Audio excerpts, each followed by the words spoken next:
Nepal's decade-long civil war devastated the country. Women suffered severely, as they do in any conflict. 4 years after Maoist rebels and the government agreed to stop fighting, women are still waiting for things to improve. Gita was pregnant when her rebel husband was killed, leaving her to give birth alone and to raise 6 children with little support. Peace has not brought relief. My life has not improved since the war. Actually, I worry more now.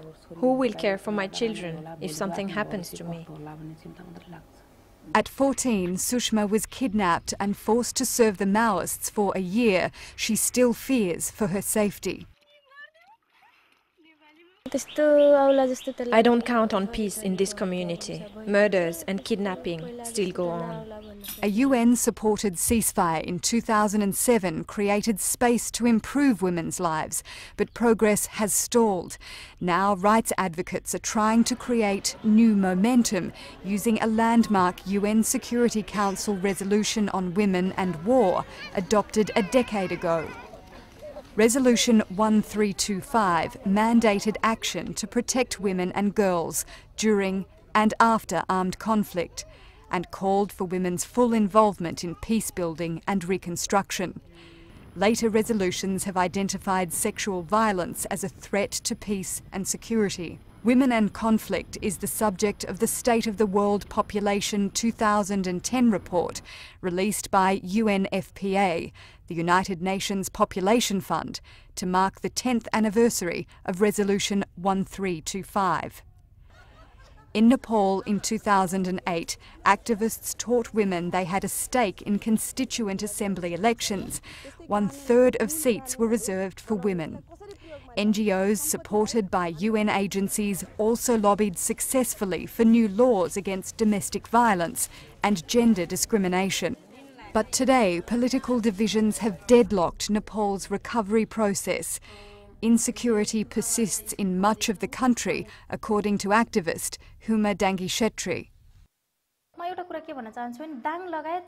The peace accord gave us hope we'd finally have a lawful society, but it hasn't happened.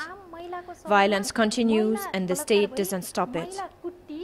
Women are being kidnapped, raped and killed. Perpetrators go unpunished because of political connections. The Nepali government and civil society groups are making fresh efforts with international support to increase women's protection and involve them in creating a secure peace, as the UN called for 10 years ago. Consultations in mid-2010 led to a new national plan of action to implement Resolution 1325. UNFPA and Norway supported the process. Sadhu Ram Sapotka of the Ministry of Peace and Reconciliation explains.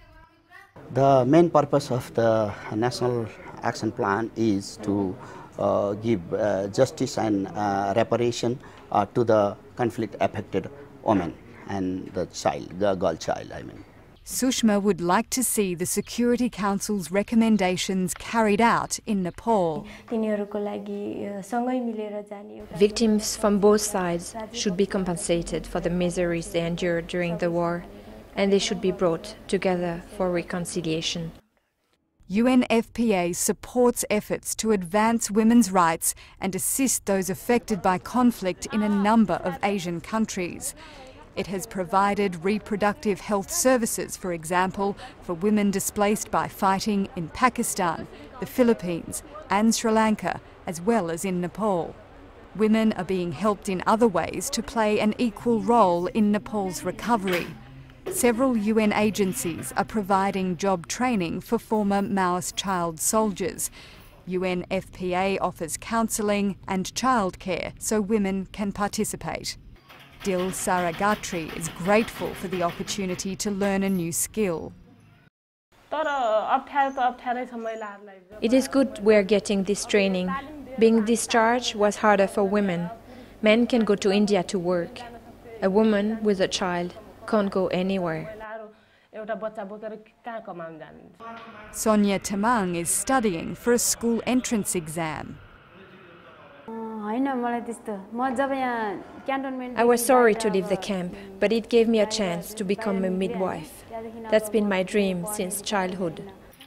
A lasting peace in Nepal will require women's full protection and participation, as the Security Council recognised 10 years ago. Enabling women like Geeta, Sushma and Sonia to play their part is crucial to future success.